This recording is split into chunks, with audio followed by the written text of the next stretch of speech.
साहित्य निधि में सुनिए नवनीत मिश्र की लिखी हुई कहानी मालिक हुजूर हाकिम। वाचन कला के विशेषज्ञ नवनीत मिश्र जी प्रसारण और लेखन माध्यम का जाना पहचाना मशहूर नाम है। सुनिए उनकी कहानी मालिक हुजूर हाकिम। पलटन राम के घर जब 6 साल में तीसरी बार जचगी हुई तो उसने बेटे का नाम रखा हाकिम। हाकिम से 2 बड़े थे, मालिक और हुजूर। मालिक और उसके बाद हुजूर की आमद ने पलटन राम की हालत निराशा से उबर आए उस जुआरी जैसी बना दी थी जो लगातार हारते चले जाने के बाद हताश होकर फर्श से उठने को ही होता है कि तभी उसकी गोटियां हरी होनी शुरू हो जाती हैं और लालच फिर उसको उठने नहीं देता।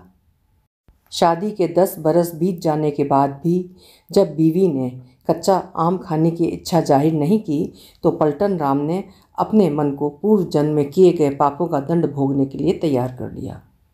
उन 10 वर्षों में कोई व्रत, कोई पूजा और कोई मनौती उससे नहीं छूटी थी। दरगाहों, मंदिरों और फूंक कर पानी पिलाने वालों के दरवाज़ों पर मत्था टेकते टेकते पलटन राम दोहरा हो चुका था। पिंजरे में कैद फुटपाथ के हीरा मन ने उसके नाम के नहीं तो कुछ एक 20 लिफाफे तो खोले होंगे जिनमें से 9-10 बार संतान की भविष्यवाणी लिखी हुई थी। गऊ से पूछ ले भाई वाले तिलकधारी ने भी गऊ के सामने जितनी बार पलटन राम का सवाल रखा, गऊ के नाम पर इस्तेमाल में लाए जा रहे बैल ने भी हाँ कहने के लिए सिर हिलाया था। लेकिन सारी उम्मीदों ने हर महीने नाली में बह जाने का जैसे नियम बना लिया था। पलटन राम भीतर से एकदम बुझ चुका था। पलटन राम अपने उस पिता का इकलौता बेटा था जो खुद भी अपने पिता की अकेली संतान थे। एक तो वंश वृक्ष के सूख जाने की आशंका उसे ऐसे ही मथे डालती थी, ऊपर से माँ भी ये चेतावनी देकर विदा हुई थी कि बेटा न पैदा हुआ तो तू तरेगा नहीं। माँ की बात याद आती तो भय के मारे उसकी नींद उड़ जाती।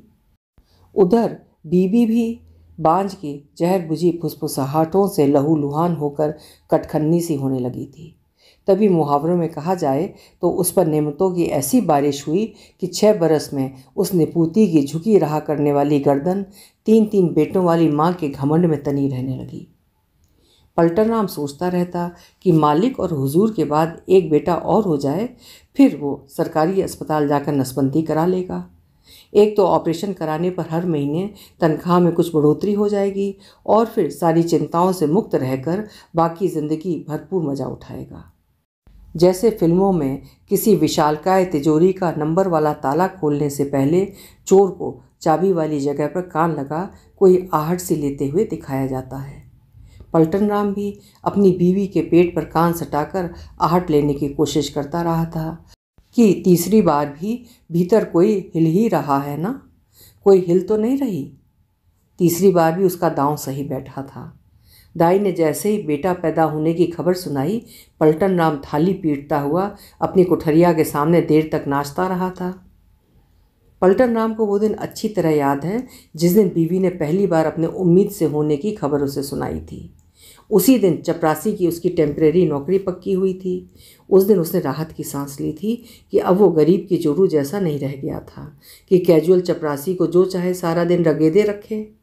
परमानेंट होने के बाद उसे ऑफिस के सबसे बड़े साहब के साथ लगाया गया जिनका काम करने वाला चपरासी छुट्टी पर चल रहा था। बाद में उसके छुट्टी से लौटने के बाद भी साहब ने पलटन राम को अपने पास से हटाया नहीं था। परमानेंट होने के कुछ दिनों बाद एक दिन पलटन राम ऑफिस से रोज की तरह नंगे सिर नहीं लौटा। अचानक सामने आकर खड़े हो गए पलटन राम को पहचानने में उसकी बीबी को भी कुछ क्षण लग गए। लगा जैसे 4 जामा कसे सिर पर मोर रखे वो सामने आ गए हों। उसके सिर पर झब्बेदार पगड़ी थी जिसके बीचों बीच चमचमाती पीतल की कलगी थी। कंधे पर चपरास की चौड़ी लाल पट्टी यज्ञोपवीत की तरह पड़ी थी जो उसकी सफ़ेद वर्दी पर खूब फब रही थी। दाहिने कंधे से कमर की बाईं तरफ जाने वाली चपरास की लाल पट्टी में ऊपर कंधे के जरा सा नीचे पीतल का ही एक अंडाकार बैज लगा हुआ था जिसमें नए होने की चमचमाहट थी। पलटन राम ने अपनी पगड़ी उतारकर बीवी को सौंप दी जिसे वो अपनी गोद में रखे देर तक सहलाती रही थी। पलटन राम के लिए उस दिन से जुड़ी हर चीज़ महत्वपूर्ण और यादगार बन गई थी।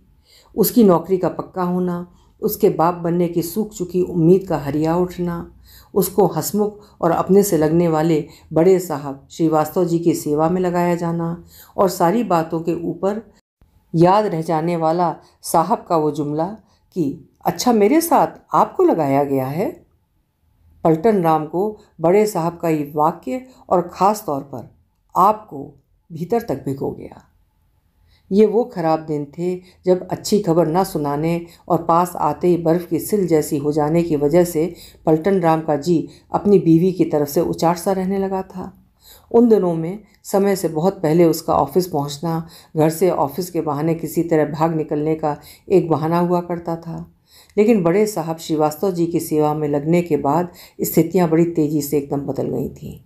उसे लगता कि ये श्रीवास्तव जी के ग्रह नक्षत्रों का ही प्रभाव है कि उनके संपर्क में आते ही पलटन राम की बीवी की 10 साल तक धूल के बगुले उड़ाती रही रेगिस्तान जैसी कोख में सोता फूट पड़ने को है। उसका घर में अपनी बीवी के पास भी खूब मन लगने लगा और सबसे ज़्यादा सुख उसे अपने श्रीवास्तव जी की सेवा में मिलता।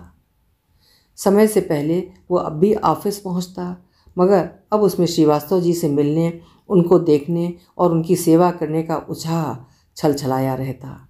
बड़े साहब के आने से पहले वो उनकी मेज़ की एक एक चीज़ को चमका देता। टेबल डायरी के पिछली तारीख के पन्ने को पलटकर उस दिन की तारीख का पन्ना सामने कर देता। पेन की रिफिल की रोशनाई का प्रवाह जांचने के लिए कदेली पर लकीरें खींचकर देख लेता और बास्केट से पिछले दिन के फाड़ कर फेंके गए कागज़ वहाँ से हटाकर बास्केट एकदम साफ कर देता। गिलास में ताज़ा पानी भरकर क्रोशिया से बने जालीदार कोस्टर से ढक देता और बाहर स्टूल पर बैठकर प्रतीक्षा करने के लिए जाने से पहले एक निगाह फिर दौड़ाता कि कोई चीज़ छूट तो नहीं गई है। ऐसे तमाम काम पलटन राम श्रीवास्तव जी के आने से पहले पूरे कर लेता। यूँ तो काम पलटन राम करता था, वो सब उसकी ड्यूटी में आते थे जिन्हें उसे करना ही था, लेकिन नियमावली में कहीं ये तो लिखा नहीं होता कि कामों को करते हुए कोई उनमें अपनी प्यार भरी छुअन भी मिलाएगा। पलटन राम का सवेरा इसी खुशी के साथ शुरू होता कि जल्दी ही वो श्रीवास्तव जी से मिलेगा।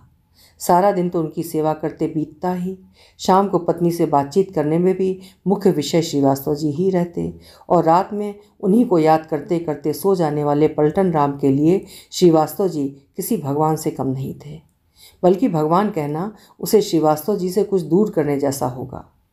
पलटन राम के लिए श्रीवास्तव जी किसी उस बच्चे जैसे थे जिसे अभी अभिभावक की सतर्क देख रेख की ज़रूरत थी और अपने आप को अभिभावक के रूप में देखकर पलटन राम को अपनी जिम्मेदारी लगती कि वो श्रीवास्तव जी की सुख सुविधा का पूरा ध्यान रखे। वो ध्यान रखता कि लंबी चौड़ी मेज़ पर कोई चीज़ ऐसी जगह न रखी हो जिसको उठाने के लिए श्रीवास्तव जी को अतिरिक्त श्रम करना पड़े। टेबल लैंप जलाकर वो उसे ऐसे कोण पर रखता कि रोशनी मेज पर गिरे, न कि बल्ब की चौंध श्रीवास्तव जी की आंखों को तकलीफ पहुंचाए। लेफ्ट हैंडर श्रीवास्तव जी के लिए उसने उनकी घूमने वाली कुर्सी की बाईं तरफ टेलीफोन की ट्रॉली को इतनी दूर पर रखा था कि चारों में से कोई भी फ़ोन उठाने के लिए श्रीवास्तव जी को हाथ बढ़ाने के अलावा और कोई प्रयास न करना पड़े। पलटन राम को श्रीवास्तव जी के ऑफिस पहुंचने की आहट उनके कार के इंजन की आवाज़ से मिल जाती थी। ऑफिस परिसर में कार के प्रवेश करने से पहले ही पलटन राम पोर्टिको में खड़ा पाया जाता। कार के रुकते ही वो न जाने कितनी तेज़ गति से काम करता कि श्रीवास्तव जी की आइए हुजूर कहते हुए कार से बाहर अगवानी भी कर लेता, उनका ब्रीफकेस भी उठा लेता और श्रीवास्तव जी के कमरे तक पहुंचने से पहले ही मालिक के अस्फुट अभिवादन के साथ उनके लिए चेक भी उठा देता। श्रीवास्तव जी के ऑफिस में आने के बाद पलटन राम उन्हें योग क्षेमम वहाम मेहम की तरह अपनी हथेलियों के घेरे में ले लेता।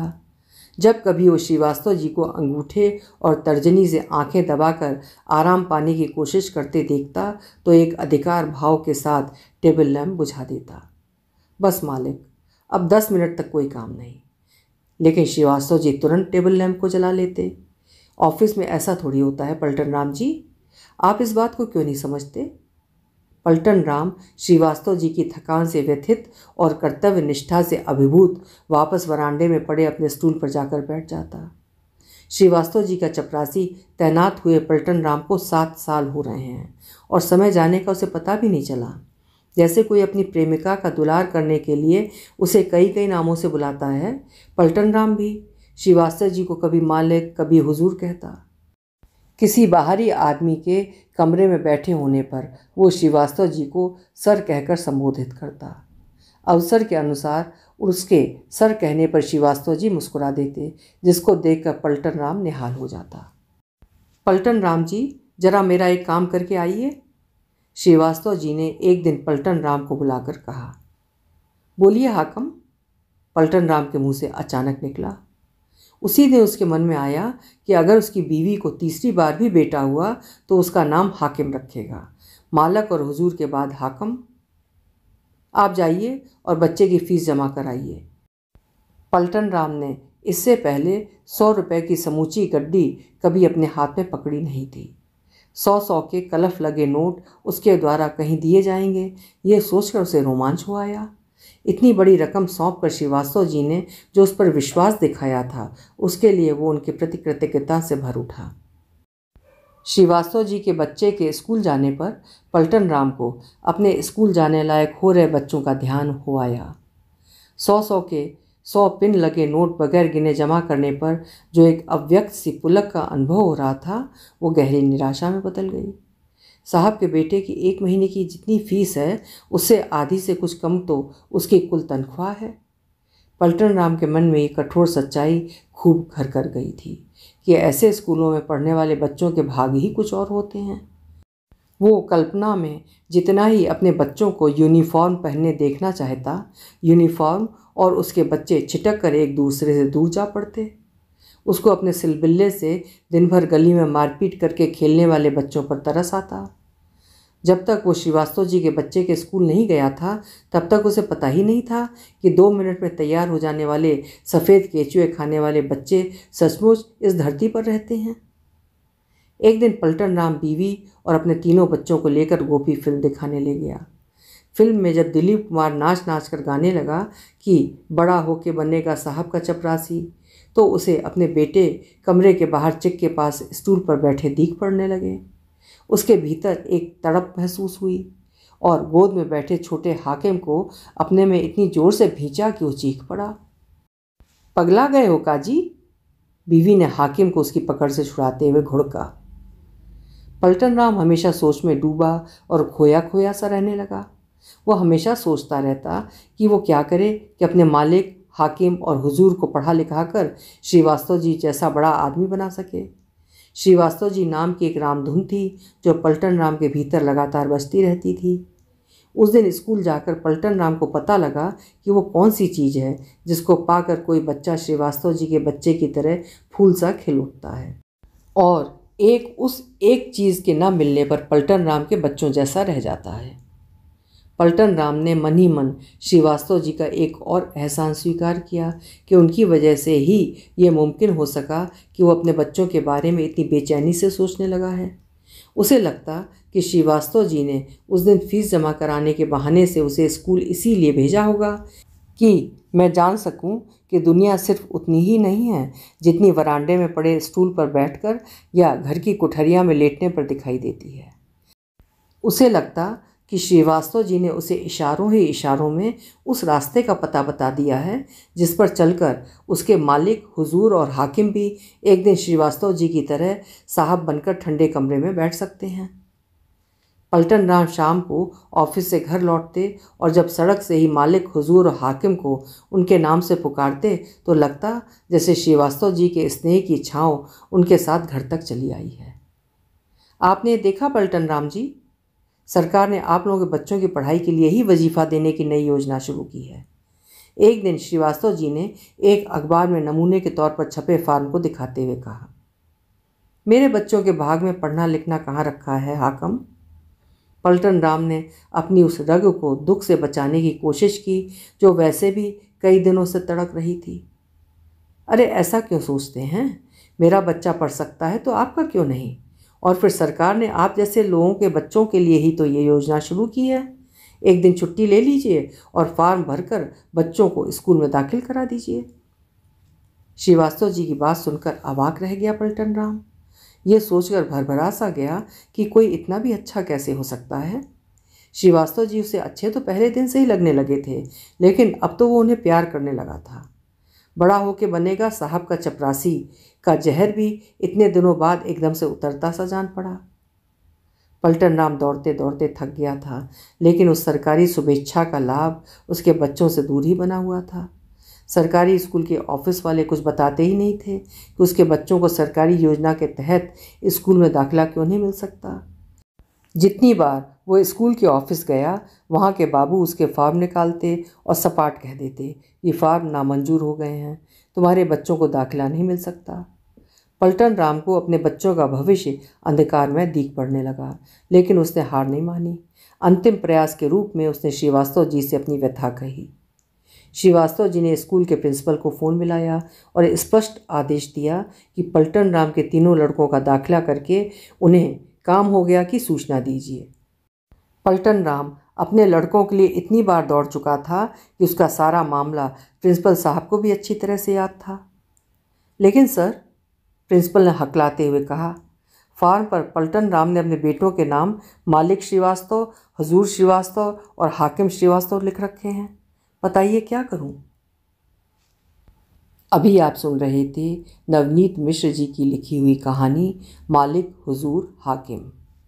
स्वर दिया था मैंने, यानी सीमा सिंह। हिंदी का श्रेष्ठ साहित्य सुनते रहने के लिए मेरे चैनल्स को सब्सक्राइब करना ना भूलिएगा। लाइक करें और शेयर भी करें। धन्यवाद।